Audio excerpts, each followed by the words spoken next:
भाई इस खबर को सुनने के बाद तो सच में आपका शादी जैसे पवित्र रिश्ते से तो भरोसा ही उठ जाएगा। क्योंकि केदारनाथ से लौट रही एक ट्रेन में एक आदमी की पत्नी अचानक से गायब हो जाती है। तो ये कहानी शुरू होती है कानपुर से, जहां मनीष नाम का एक युवक रहता था और उसकी पत्नी प्रज्ञा सिंह। दोनों प्राइवेट नौकरी करते थे, इसलिए शादी के बाद वे ग्रेटर नोएडा में रहने लगे। इनकी शादी को अभी सिर्फ 2-3 महीने ही हुए थे, नई शादी हुई थी, सब कुछ अच्छा चल रहा। कुछ समय बाद दोनों ने सोचा कि क्यों ना केदारनाथ की यात्रा की जाए। इसके बाद दोनों नोएडा से निकल के केदारनाथ वो पहुंच गए। जब वहाँ केदारनाथ पहुंचे तो उन्होंने भगवान के दर्शन किए अच्छे से, और जब वो घर वापस लौट रहे तो वापसी रास्ते में कुछ ऐसा हुआ जिसने सबको हिला के रख दिया। 5 मई की रात दोनों देहरादून जंक्शन से गाजियाबाद जाने वाली ट्रेन में बैठे। रात का समय था, ट्रेन चल रही थी। सफर के दौरान मनीष को हल्की सी नींद लग जाती, और जब हल्की सी नींद लगती है तो वो सीधे सुबह ही उठता है। जैसे ही सुबह उठता है तो अपनी बगल वाली सीट पर जो देखता है उसके पैरों तले से जमीन ही खिसक जाती है। उसने देखा कि पास वाली सीट पर तो प्रज्ञा सिंह है ही नहीं। पहले तो उसे लगा कि शायद आसपास कहीं होगी। मनीष तुरंत दूसरी बोगियों में जाता है और सब डब्बे छान लेता है, हर सीट को देख लेता है, हर वॉशरूम का गेट खोल के चेक कर लेता है, मगर उसकी पत्नी प्रज्ञा सिंह कहीं मिली ही नहीं। अब मनीष पूरी तरह घबरा चुका था। उसने तुरंत रेलवे पुलिस से मदद मांगी। पुलिस आई भी, लेकिन मनीष के मुताबिक उन्हें ज्यादा मदद नहीं मिली। जांच के दौरान पुलिस ने बताया कि आखिरी लोकेशन लक्सर लाइन के आसपास की है। ये खबर सुनते ही मनीष के परिवार में हड़कंप मच गया। सब रोने लगे। सबको लगा कि आखिर चलती हुई ट्रेन से कोई इंसान कैसे गायब हो सकता है। लेकिन कहानी का असली टेस्ट अभी बाकी था, क्योंकि पूरे 6 दिन बाद जो सच सामने आता है उसने तो भैया हर किसी को हैरान ही कर दिया।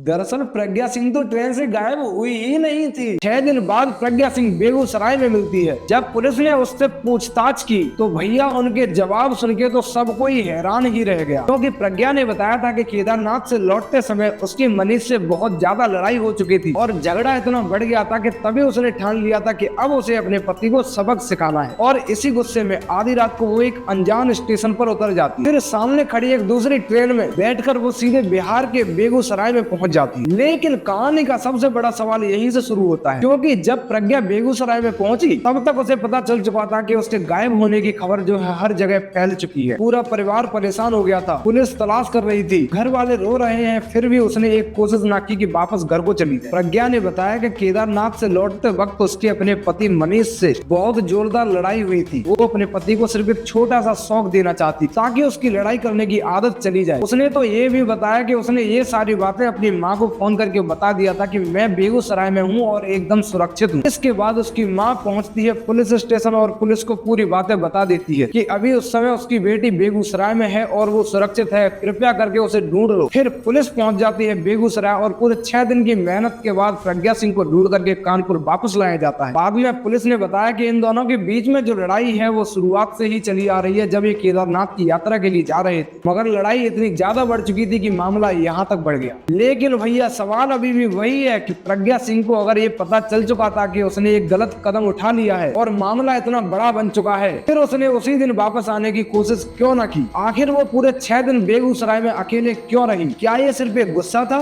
या कहानी में कुछ और भी है जो अभी सामने नहीं आया है? खैर, इन सवालों का जवाब तो प्रज्ञा सिंह और उसके पति मनीष या फिर उसके घर वाले ही दे सकते हैं। अब आप लोग बताओ कि प्रज्ञा सिंह 6 दिन अकेले बेगूसराय में क्यों रुकी रही? कमेंट करके अपनी राय जरूर बताना, और ऐसे ही लेटेस्ट रहस्यमयी किस्से सुनने के लिए मुझे फॉलो जरूर कर लेंगे।